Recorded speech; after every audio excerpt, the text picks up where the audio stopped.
Um,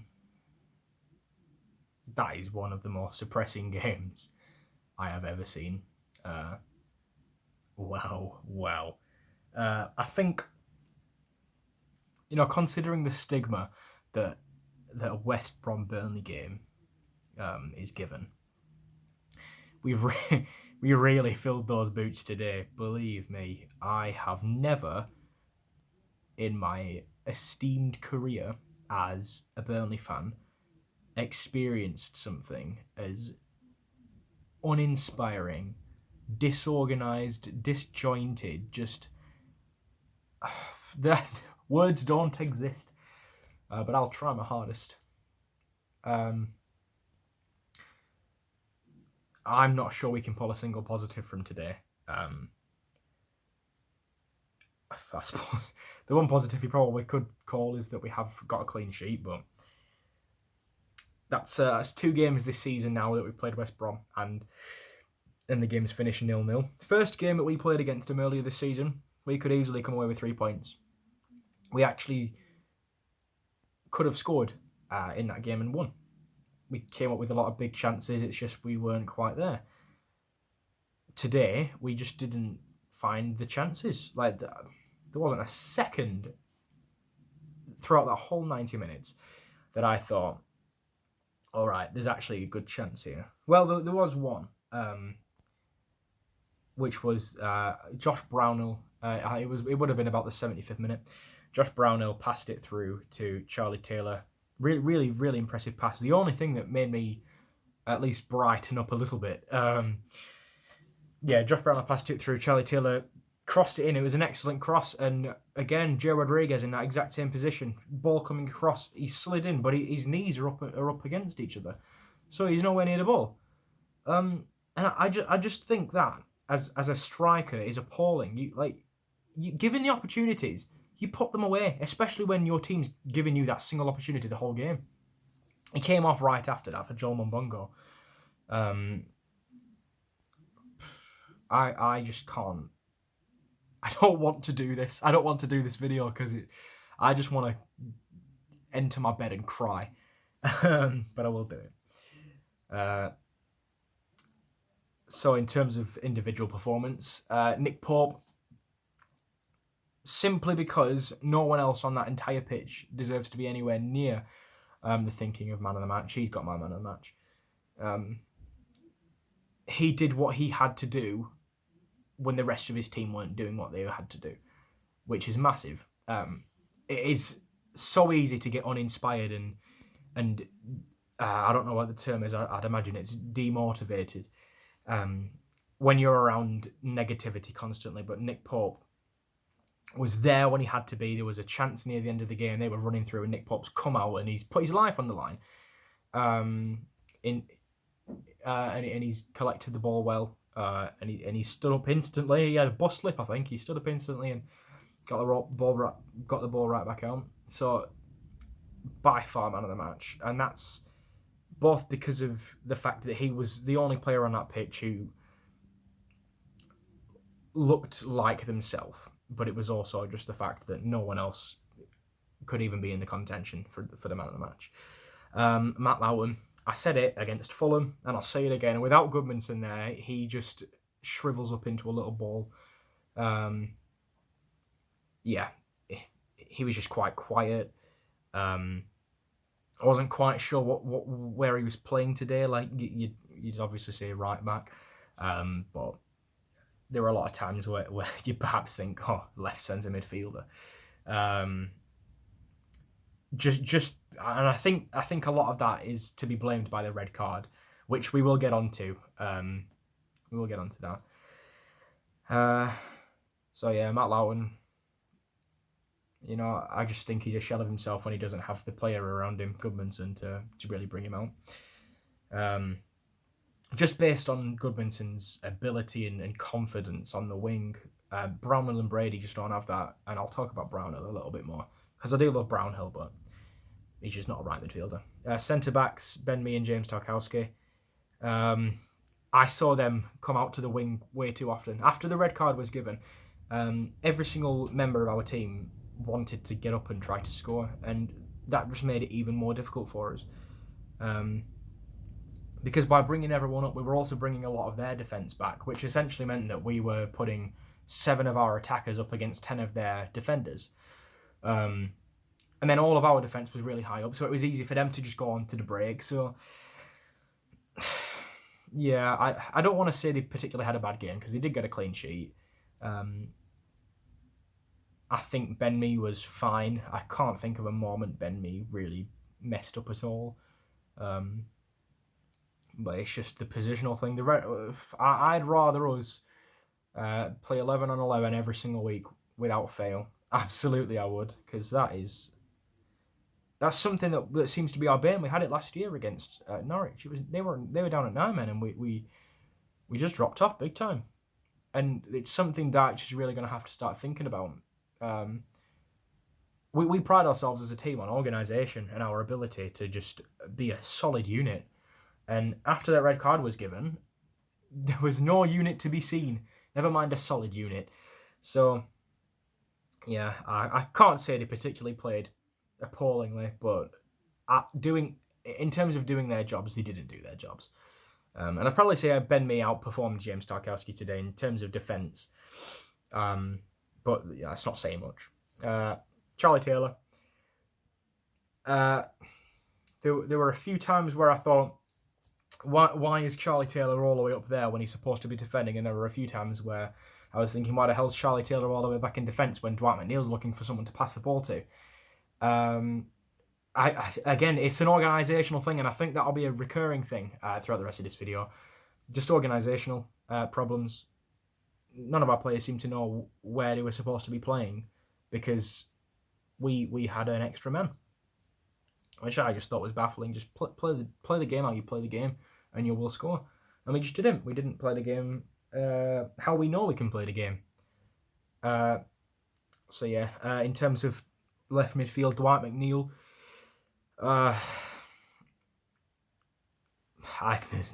The words don't exist to explain his performance today. I think by far our worst performer.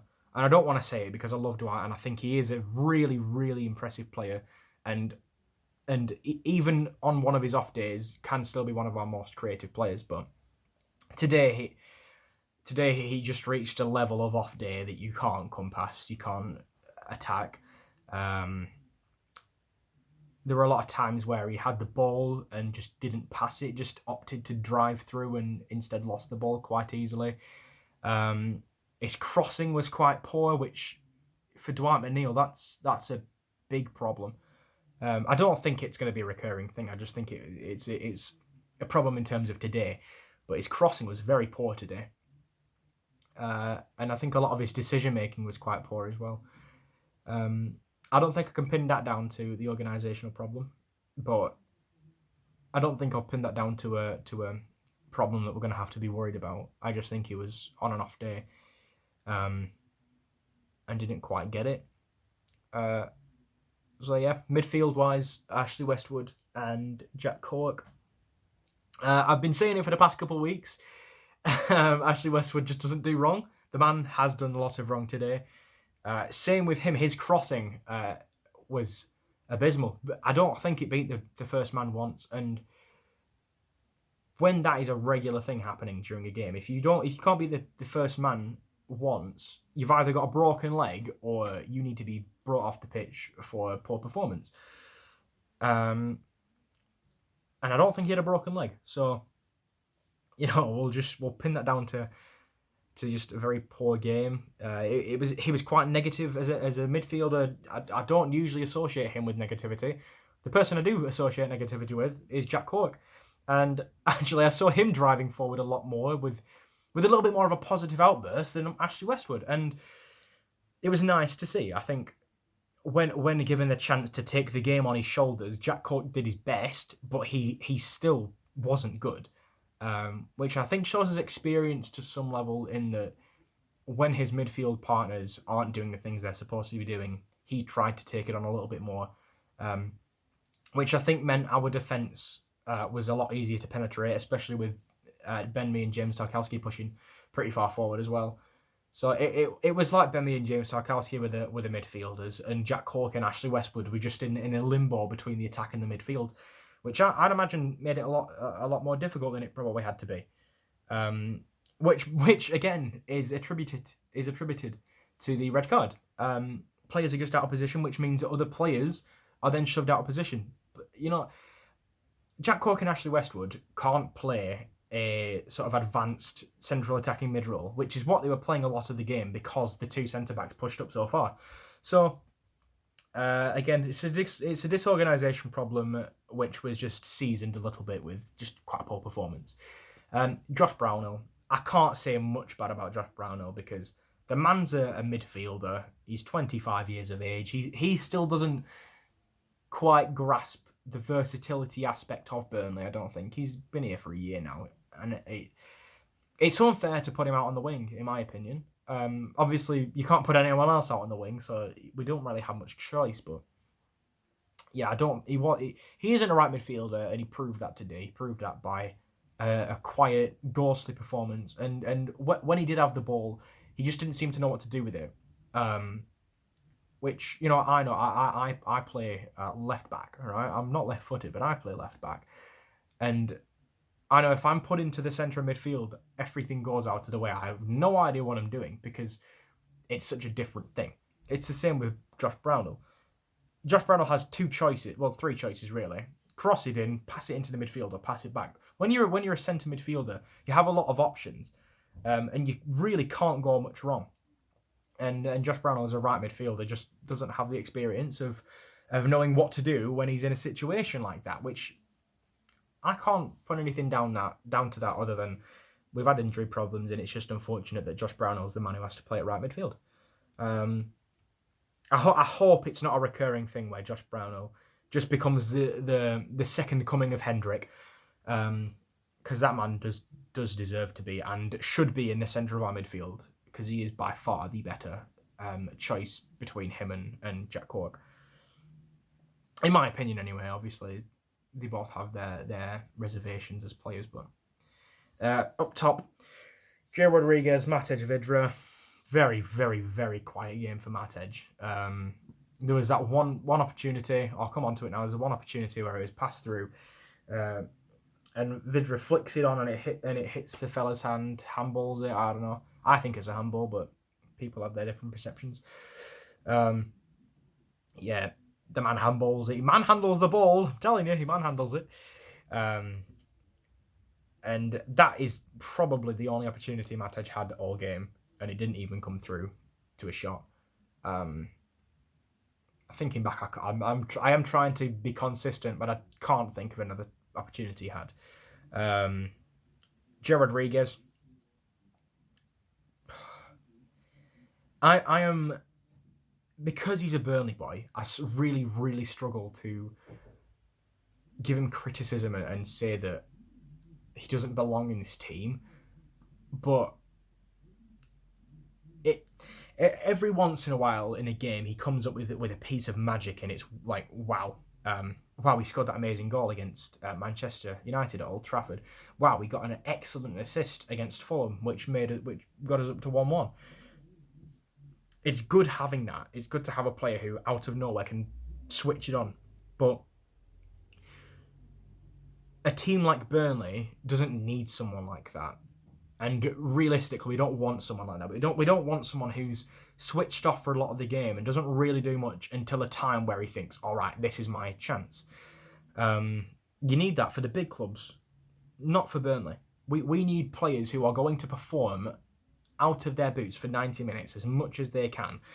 And I think Jay Rodriguez just pops up out of nowhere sometimes, picks up the ball and loses it. In terms of heading the ball, he didn't really do anything in the air. He missed a massive... Well, he didn't miss it. He just didn't get on the end of a massive chance that Charlie Taylor put in. As I say, I really... More than most people in the team, I really don't like giving him criticism. But he's the one, if I'm to say I don't want him in the team, it's Jay Rodriguez. Maybe I'm seeing him wrong. Maybe I'm I'm not. Maybe it's a Bobby Firmino effect where, you think the player's not doing well, but actually they're doing something a lot behind the scenes. But from what I understand and from what I've been seeing, Jay Rodriguez just doesn't do anything until he's ready to do something. Let me know what you think, but that's just the way I'm looking at it. In terms of substitution, we only have one substitution today due to Ashley Barnes being off with an injury, which that list keeps on growing. We have to buy someone. We have to, because we will be losing James Tarkowski. We might be losing Nick Pope. We've got two wingers who are injury prone to the death. We've barely got a team right now. Come next season, we've barely got a team, which is terrifying. Because that could end up us being in the Championship, depending on how teams below us and how we do, or it could end up with us being in a Championship the season after that. Because we can't survive without a James Tarkowski or a Nick Pope, or just one winger out on the side. And the matter of the fact is that Dwight McNeil soon will be leaving. The man can't and shouldn't spend the rest of his career at Burnley, because he's young. And he's got a lot, for a 20-year-old player, has a lot of Premier League experience, which is massive. For a young player, experience in itself is massive. And I understand that's probably why he's stayed at Burnley for so long. But that man will leave soon, as will Tarks, as will Nick Pope. And we don't have the replacements for them. Once Dwight McNeil leaves, we've not got a single right midfielder or a single left midfielder that can regularly play. That can regularly, assuredly play, because Gudmundsson and Brady can't do that, and Josh Brownell's a centre midfielder. Anyway, I went off topic there. Joe Monbongo, let's talk about him. Actually, let's not talk about him. He only had 12 minutes to make a change. You can't make a change as a player when you aren't the problem. Joe Monbongo was never the problem when he came on. It was the team around him that was the problem. When he was picking up the ball, he didn't really seem to do much with it. Like, there was one time where he's a bit slow to get into it. He's a big fella. His game isn't Joe Rodriguez's game, and I don't know. I think it'll take time for Monbongo to really adapt to Burnley. I think it'll take time for Burnley to adapt to Monbongo, especially mid-game after substitutions, which has been all he's had so far. I think he could be good. I think he could definitely be good, but it's just giving him that opportunity to learn and to teach himself as well, to and for the players. So yeah, all in all, a very, very, very disappointing match. Don't get me wrong, please, just don't get me wrong. I might have sounded semi-positive. Please don't get me wrong. This is one of the worst games I've ever seen us play in our Premier League history. In terms of inspiration, motivation, and organisation, we were all over the place for the majority of the game, for 60 minutes of the game, to be quite definite about it. There wasn't really a moment of creativity bar the Charlie Taylor cross, and the amount of times we could have gone on for a ball and we've just given it away. We've passed the ball out. There was a lot of times where I saw Matt Lowen physically looking to say, what on earth is that? Yeah, I'm just going to keep on rambling if I don't stop this video soon. So I apologise if I have rambled too much. I am not in the right state of mind to be doing this, but I want it to be raw. I want the things that I know right now off the top of my head to be pushed into the video. So yeah, I can't remember off the top of my head who we have next. I should start checking that before I do these videos. But yeah, give your thoughts in the comments if you like. So yeah, thanks very much for watching. Up the Clarets. On to the next one.